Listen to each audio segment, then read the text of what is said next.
Ladies and gentlemen, it's an honor and a privilege to be here today in this wonderful building and venue to celebrate your successes and for those who are here to support those who've received awards and their degrees. It's an absolutely fantastic event. Now, I guess I'm here to entertain a little bit, perhaps. And as means as a little bit of an introduction as to who I am, if you haven't already flicked through the booklet that you've got.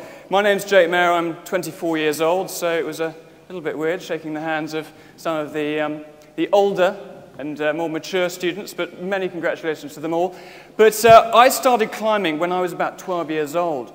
And you're probably thinking, well, how did you get into climbing? Why climb? Why do that? Why do such a sort of a bizarre and illogical sport where the whole idea is just to try and be a little bit higher than everybody else? And the reason why I started climbing was that I was absolutely awful at rugby and football and cricket and all those sports that 12-year-old boys are supposed to be really good at.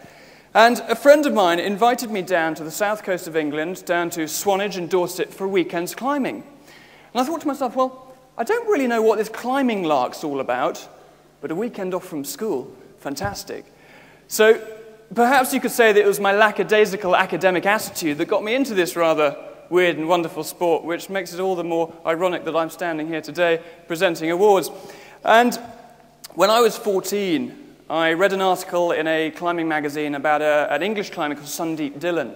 Now, he was 28, and he'd just become the youngest person in the world to climb the 7 summits. And the 7 summits is the quest to climb the highest mountain on every continent. And if you can imagine this cocky, naive 14-year-old reading this magazine, thinking to myself, 14, 28, 14, 28, old man. You know, I can beat that, no problem. He's ancient. And the fact that I'd never climbed outside the UK before, the fact that I'd never climbed a mountain before, didn't seem to deter me, and I quite literally set my sights as high as possible. I was incredibly lucky when I was 15 to reach the top of Kilimanjaro, the highest mountain in Africa, and actually reach the summit to watch the dawn on the 1st of January 2000. So as you can imagine, a pretty impressive...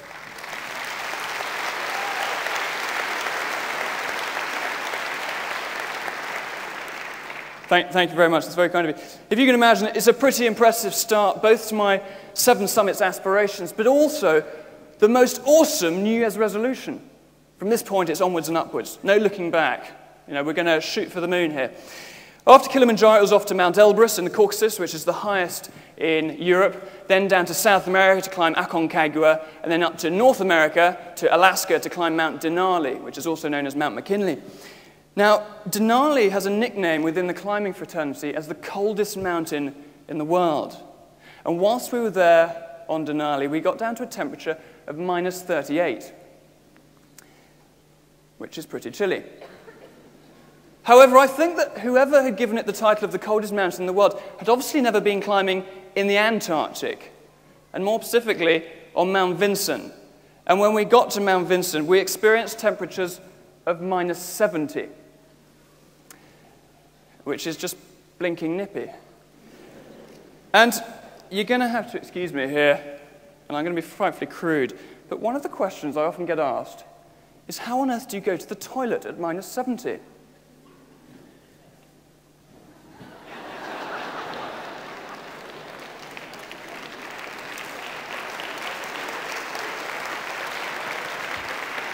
Now, unfortunately, it didn't have a flush, so the answer to the question is you have to go as quickly as possible, because things freeze pretty quickly, you know, if you leave anything dangling around. And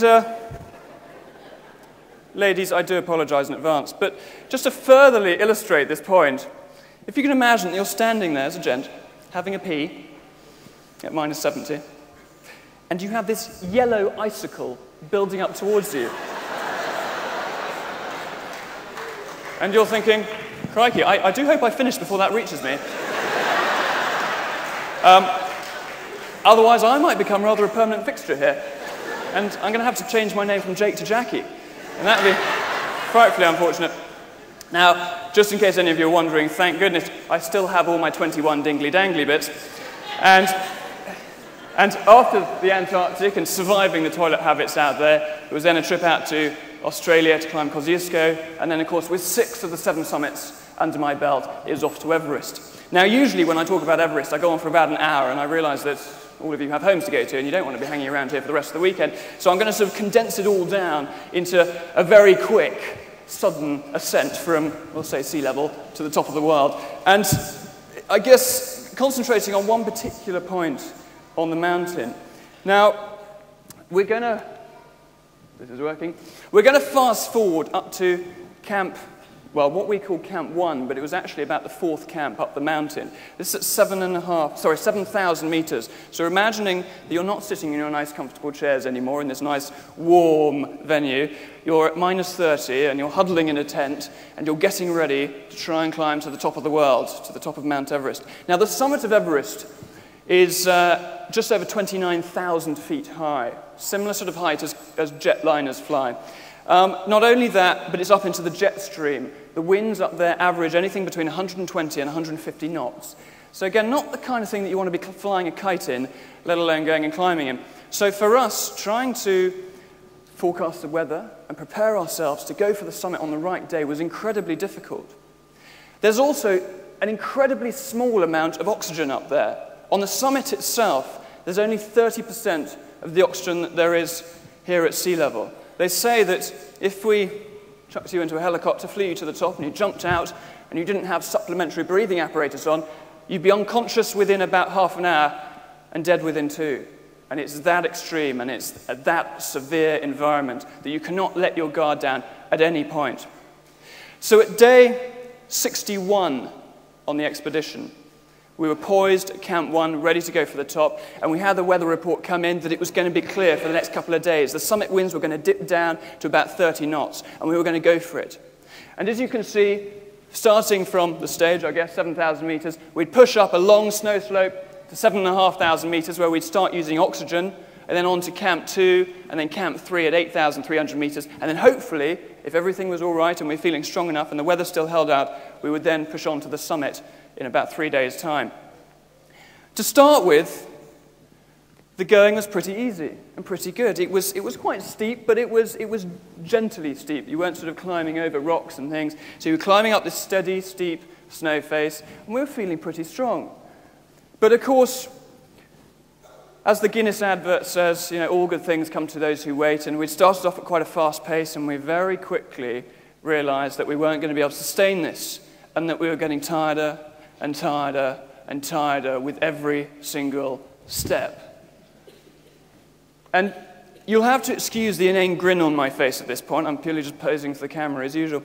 But if you can imagine at this stage that, you know, get the camera back, absolutely almost unable to breathe, and you begin to get your breath back, you then sort of clamber back up and you think, okay, I think we can keep going. 1, 2. And it's literally a case of hardly being able to put one foot in front of the other without wanting to sit down, without collapsing. Your legs are burning from the lactic acid buildup. Your lungs are screaming, trying to draw in what little oxygen there is in the air. And your heart is pounding so hard, you think it's about to burst out of your chest. And a little voice in the back of your head is going, Jake, are you doing this for fun?